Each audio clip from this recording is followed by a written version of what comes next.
Yeah, with me, there's always something that, I don't know, throughout my Christian walk, whenever I think it's smooth and everything's going right, I've had so many experiences, especially in church, where, like this one time I was on the worship team, and we were all sitting there, and the pastor, I think, had a block moment, and he was talking about something, I don't know, it was 4th of July, whatever, and he came up and goes, "Is this a song?"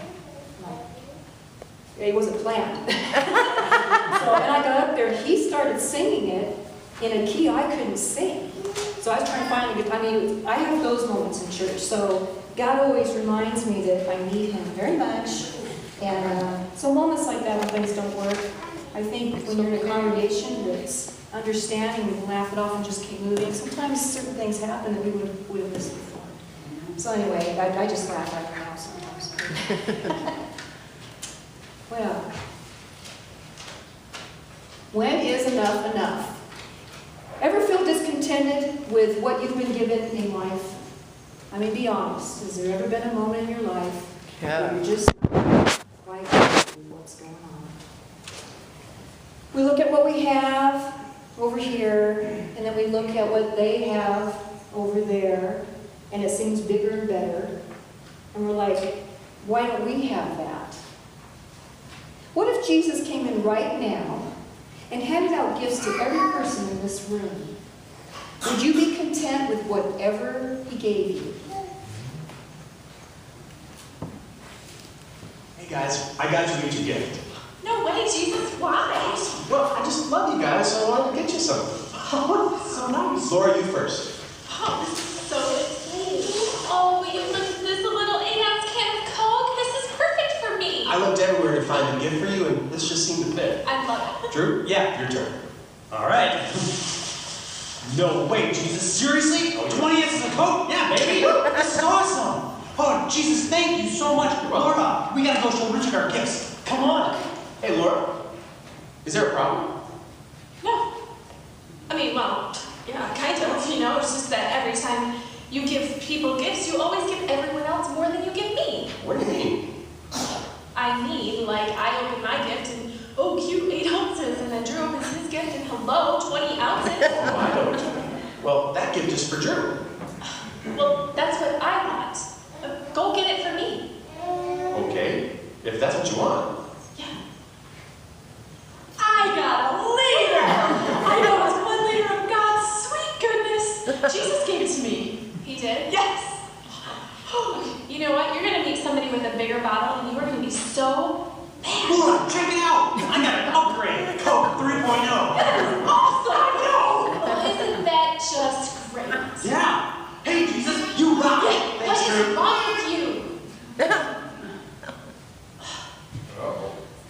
Why are you holding back your best from me? I gave you my best. Don't you see what's happening here?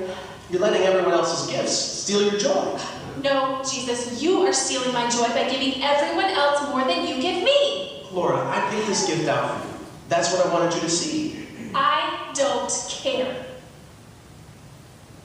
Until you can look past this, all you're going to see is a can of Coke.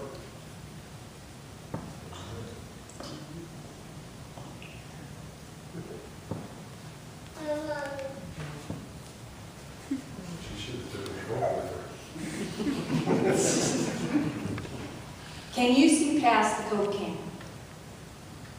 All of us one time or another get stuck on that can of Coke, don't we? But discontentment is not always bad. A lot of great things have happened in culture and society because people were discontent with the way things were. People see things that bother them. People see other people being treated not right, unfairly. And they decide to do something about it. Throughout history, all over the world, there has been a holy, righteous sense of discontentment that has driven people to do some pretty amazing things. Discontentment. When I think about that with my walk so far, working with church mostly, that's what drew me into children's ministry. Children's ministry needed to have more than just a babysitter with the kids. That's what I was seeing in the churches we were in. It needed to have more than a color page. It needed to have a spiritual experience for our children.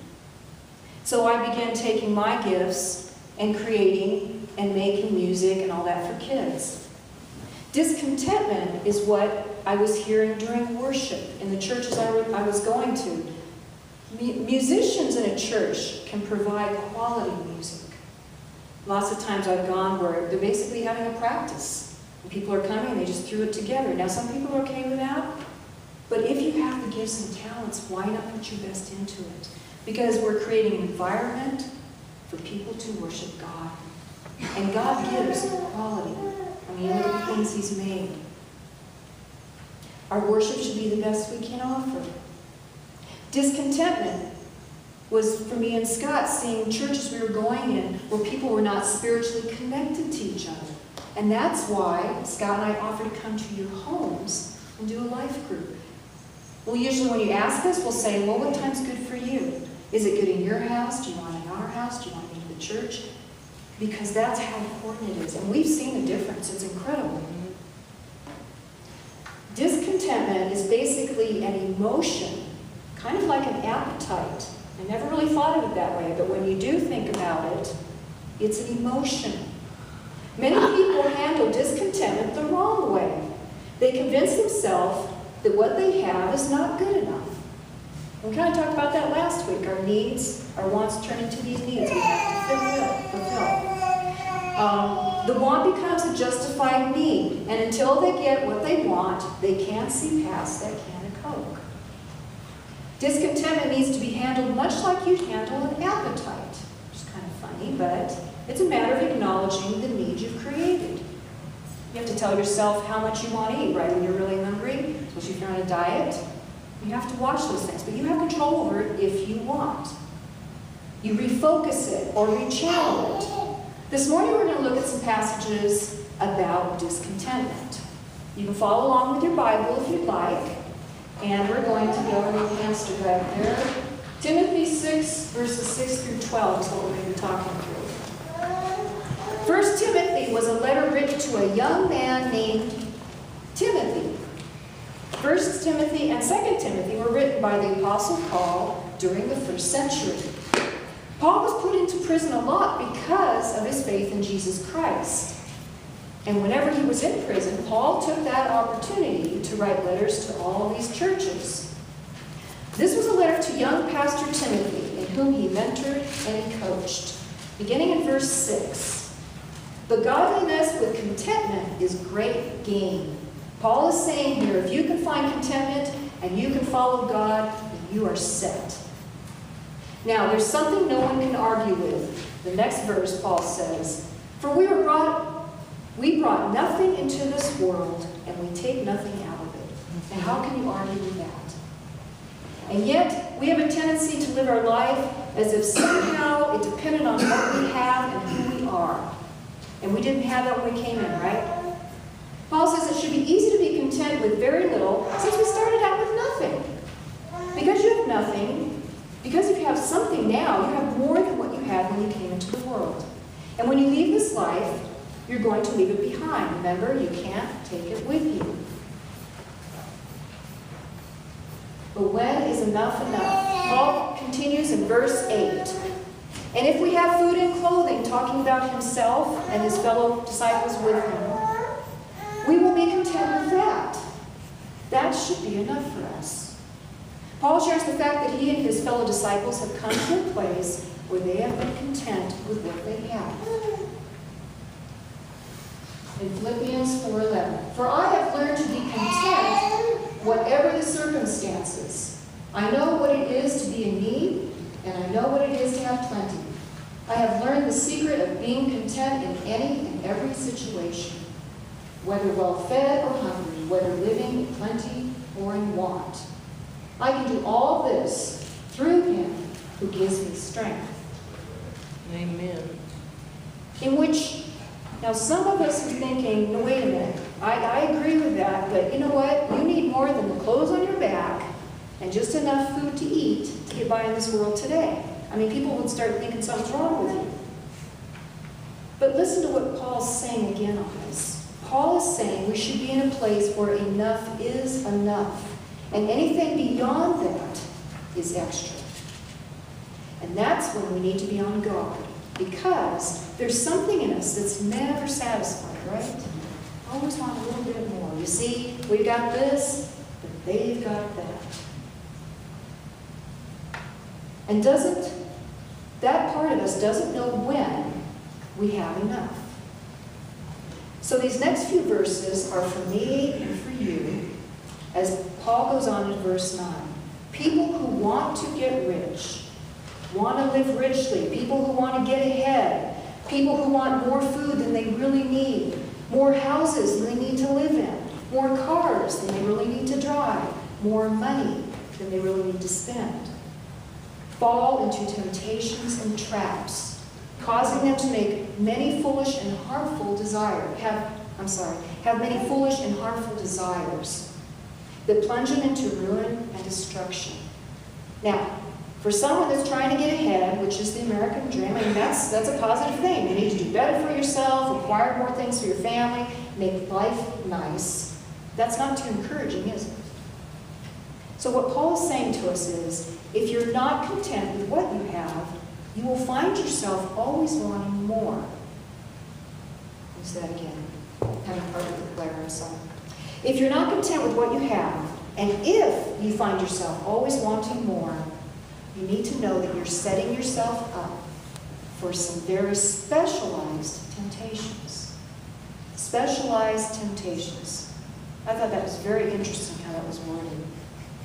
These are temptations that people in a third world country would never experience. These are traps that people overseas, people in the poverty nations, would never even go through. Why? Because they don't have the abundance like we have. So if you have more than you need, you are set up to fall. And many of you know what I'm talking about. Many of you have friends that had wealth beyond more than what you think of. Many people we hear in society, in the news, in newspapers, whatever, have just fallen apart through money, power, all that. The more they get, the more they spend. The more you have, you will open yourself up for more temptations. And if you would not be facing these temptations if you were content with what you have. And that's what Paul's trying to tell us in this scripture. So, if you want to live richly, beware. It calls for some very specific measures to keep yourself from falling into these temptations that only rich people fall into because they have more. Verse 10. For the love of money, making money your priority over everything else, we talked about that before too, not just making more money, but making it a priority, is the root of all kinds of evil. Some people, eager for money, have even wandered away from God. And that's what Paul's telling you in verse 11. Be careful, beware. Paul's saying you have a potential to walk away from God. Because if you have more than you need, you are set up to fall. So remember who you are. And that's the part in Scripture on verse 11 that Paul starts telling Timothy, reminding him, you belong to God, so you should stay away from all those things. Always try to do what is right, to be devoted to God, and to have faith, love, patience, and gentleness. What Paul says is huge. Paul gives us the framework on how to deal with our discontentment. Now listen to this. He says, if you have more than you need, the temptation will be to pursue all you can. It just happens. If you have more around you, if you have more money, if you have luxuries, it's a temptation you will just fall into. More and more and more. And soon the pursuit of money will influence all your decisions. You probably know people that's affected. At first they were really good with their money and how they spent everything, budgeting. And then pretty soon they started buying this, going for that. It's like it's part of it. It just brings you into it. And eventually it will lead you further and further away from God. So Paul tells Timothy, here's what you need to do when you talk to someone who's rich or someone who has an abundance. And they're pursuing to have even more than they need. Remember last time, it wasn't the fact they were rich. It was what they saw with the rich they had. Okay? So people that are rich aren't being condemned. It's what do they do with the money they have, the wealth and everything. If they profess that they are disciples of Jesus Christ, they've got to turn the other way. That means quit pursuing after the wealth and the money. Flee from that thing and pursue something else. And this is for all of us to hear. You and I, we have to make an intentional decision to channel our desire of wanting stuff. You're always wanting stuff, something. You want to be closer to God. You want to have a car. You want a better house. You want a better education for your kids. We're always wanting something. To take all the emotion and all the compassion and pursue something entirely different. Paul tells Timothy that this is the only way someone can escape from that temptation and the trap of that endless cycle of wanting more and more, which we talked about before is driven by our internal sense of discontentment, that need we've created out of the wants that we have. Paul says you can't deal with discontentment by pretending to be content. I mean, how many people on a diet pretend that they're losing weight? Or, you know, I'm not that big. I don't need to go on a diet. It's in your face. I mean, you can see it. You can feel it. You put your clothes on. You can't pretend to be discontent. You deal with discontentment by pursuing something entirely different. You go the opposite. You start eating less. You know, buy certain foods. You're doing something different. Let's look down to verse 17. It says, teach those who are rich in this world not to be proud and not to trust in their money, which is also unreliable. Their trust should be in God, who richly gives us all we need for our enjoyment. Paul isn't giving a guilt trip to rich people. He's not saying people shouldn't have so much. Paul means pursuing something entirely different. If you're rich in this present world, or if you have more than you need, enjoy what you have. If you're wealthy, enjoy that. But what Paul is saying to us is not to make it being rich in the pursuit of having all this stuff a selfish desire just for you. We just talked about that last week. In verse 18, tell them to use their money to do good. They should be rich in good works and generous to those in need, always being ready to share with others. And we know some people like that. There's some people like that in our church. There's people like that at work we know maybe, friends. Those people stand out, don't they? Use their extra time, their extra money to do things intentionally and purposely for other people. So if someone was to look at your life, instead of being amazed at what you have, what you live in, what you drive in, and how much money you spend, imagine them being amazed at what you've done with the money you have, the vehicle that you own, or the vehicles, the boats, whatever you have, and the place you live in is used for helping people somehow. Imagine the riches in that. That's what the riches in good deeds means. Be generous and willing to share. Verse 18 continues. If they do that, they'll build a treasury that will last, gaining life that is truly life. Just for an example here, I don't know if any of you have ever visited a company online called US Plastics. Anybody? I didn't think so, but anyway. Well, this is what the website looks like, okay? The basic website. But at the very bottom, you know, little title pages at the bottom, really fine print, you go down there, and if you click on About United States Plastic Corporation, here's what you'll read. United States Plastic Corporation is a different type of company. When our company was established more than 60 years ago, the founder, Dr. R. Stanley Tan, made a promise to God that if God would prosper in his business, he would honor God in any way he could. God has consistently done his part, and with his help, we do our best of our ability. Mr. Tan has placed 100% of the ownership of the United States Plastic Corporation into a foundation whose purpose is to establish churches in third world countries. The dividends paid by the company go to sharing the good news of life, changing experience for anyone. We believe in the possibility of a person linking his or her life to God, and we believe that God's Word can produce a spiritual rebirth for anyone who seeks Him and follows His plan. On the website, and on the corporate page, you will find a section down below there. You can't read it, but it says, you're invited to take another step with God. It literally has a step-by-step process leading you to Christ on this guy's website.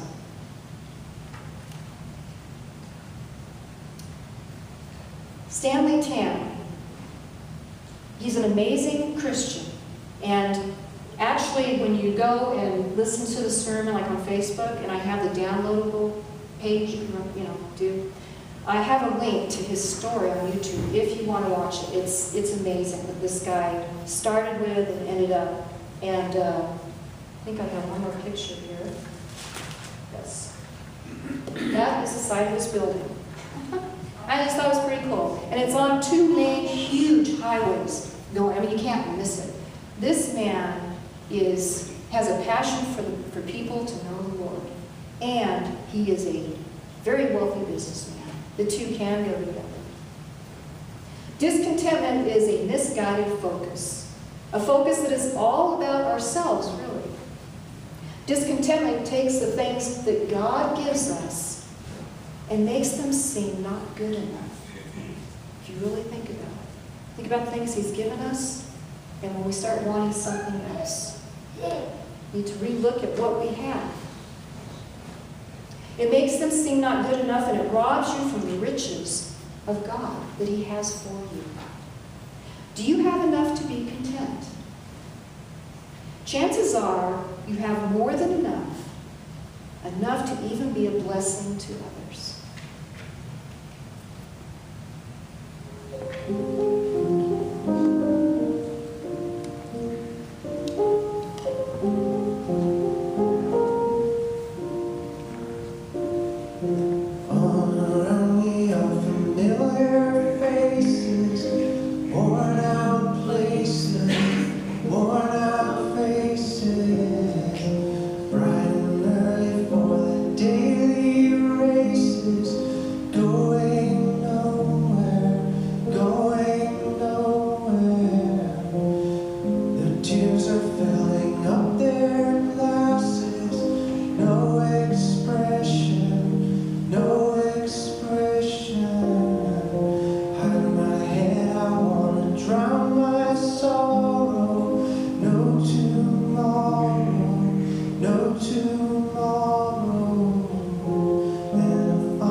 And help us to understand that the things that we have, not to feel guilty for having these things, but to see them as a blessing that we can use for the others that you have put in our path.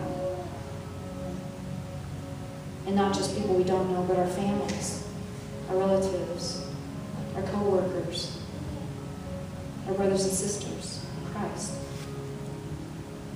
You have strategically placed each one of us in a certain place in this world to show your love and be alive. Speak to our hearts and show us how we can use the things that we do have and help us be content with them.